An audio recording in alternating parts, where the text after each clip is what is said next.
Você que tem um celular mais ou menos como esse, já sabe que hoje em dia existem aplicativos para tudo. São novas tecnologias feitas para resolver velhos problemas. Mas como será que um aplicativo é capaz de ajudar no combate de um mosquito? O projeto iTrap é um sistema para o monitoramento cidadão de focos de mosquitos Aedes. O método mais utilizado no Brasil para o monitoramento de Aedes é chamado LIRA, né? É levantamento rápido do índice de infestação por Aedes. E o problema do LIRA é que o poder público não tem recursos suficientes para aplicar ele por todo o território brasileiro. Ele é realizado em somente 30% dos municípios. Um outro problema do LIRA é que ele é realizado 4 vezes ao ano nos municípios onde ele está disponível. Por exemplo, o município pode estar fazendo combate em maio baseado nos dados que foram levantados em janeiro. Então, são dados defasados. E com a iTrap não, a gente tem os dados de populações de Aedes em tempo real.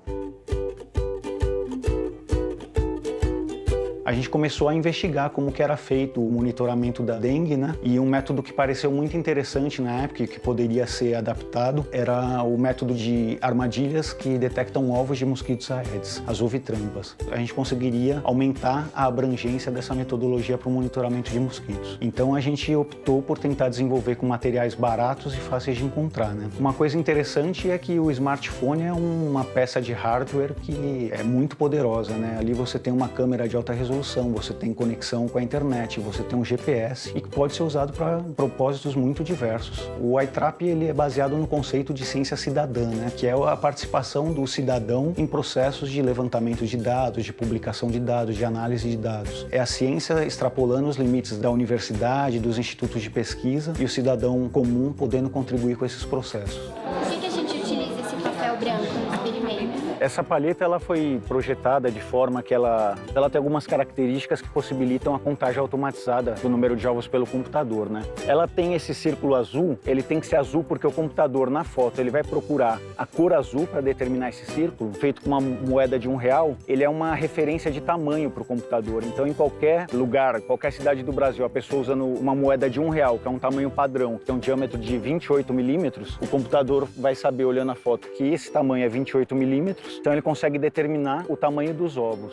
Porque para fazer a contagem de ovos por meio de processamento de imagem, o computador vai analisar alguns parâmetros. São o tamanho do ovo, então por isso ele precisa dessa referência de tamanho que é o círculo, cor do ovo e forma do ovo, que é aquela forma como se fosse um grão de arroz. O pernilongo comum, o gênero Culex, as fêmeas colocam os ovos na superfície da água, forma como se fosse uma balsa de ovos boiando. Os ovos ficam grudados com uma balsa e eles boiam. A fêmea de Aedes, ela já ovipõe de maneira diferente. Ela coloca os ovos na parede do recipiente e acima da linha d'água.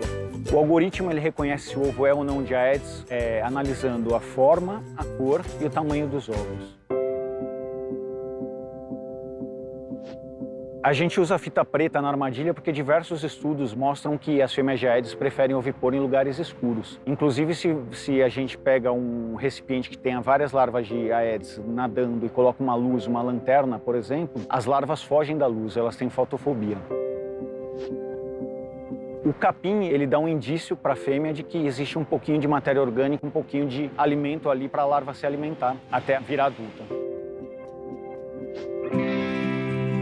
Ela serve para evitar o contato do clipes com o papel, porque como é um ambiente úmido, se a gente colocar o clipe diretamente em contato com o papel, ele vai enferrujar, vai ficar marcado e isso vai atrapalhar a leitura por meio de processamento de imagens da paleta.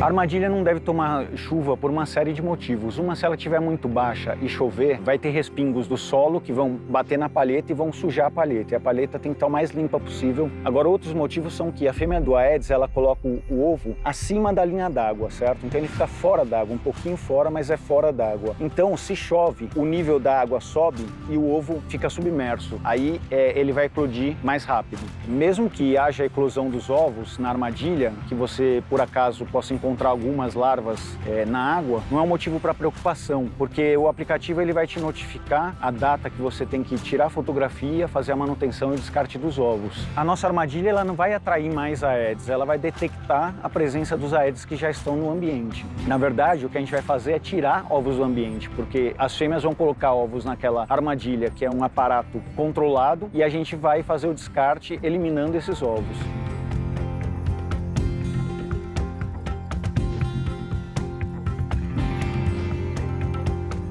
Todos os dados gerados pela população com o uso do iTrap, eles vão para um mapa aberto, ele fica disponível online e qualquer pessoa, seja da sociedade civil ou poder público, tem acesso no mapa online, pode baixar esses dados, inclusive pode fazer cruzamento com outros tipos de dados, por exemplo, de ocorrência de doenças e outros dados que podem ser interessantes. A armadilha, ela deve ser colocada no peridomicílio, que é o quintal da casa, nunca dentro da casa, mas ela tem que estar sempre protegida da chuva e do sol excessivo, né? Então, os melhores lugares para colocar são numa área de serviço externa, coberta, ou numa varanda, ou numa área que tem um beiral grande para proteger da chuva. Você acha que tem algum Aedes aegypti? Acho que não parece. Parece aqueles bichinhos que são atraídos por lâmpada.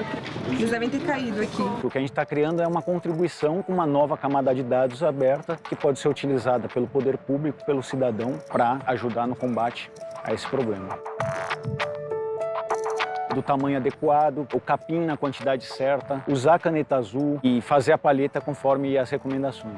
Agora a gente vai tirar essa água, jogar ela, descartar, colocar água sanitária para higienizar, encher de novo e daqui uma semana a gente repete o mesmo procedimento. Como é a primeira vez que a gente fez o experimento, a gente não está muito familiarizado quanto à forma desses ovos. Pelo que a gente teve do experimento, parece que aqui na nossa faculdade está ok, a gente não conseguiu encontrar nenhum foco. A gente precisa não cuidar só do nosso, mas também olhar para o lado e ver se o vizinho também está fazendo o papel dele, se o entorno da nossa escola também está ok. Às vezes, na primeira, segunda ou até a terceira semana, você não encontra ovos nas armadilhas. E você fala, então vou parar com o monitoramento, que é que eu estou tranquilo. E depois da segunda, terceira semana, começa a ter ovo e às vezes muitos ovos. A gente tem que persistir e a gente recomenda que quem comece a fazer o monitoramento, faça por no mínimo um mês, para ver se realmente vai ter ovo ou não no ambiente.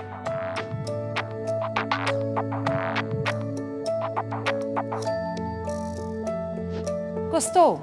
Então seja parte da solução desse problema. E não se esqueça de compartilhar esse vídeo com seus alunos e colegas.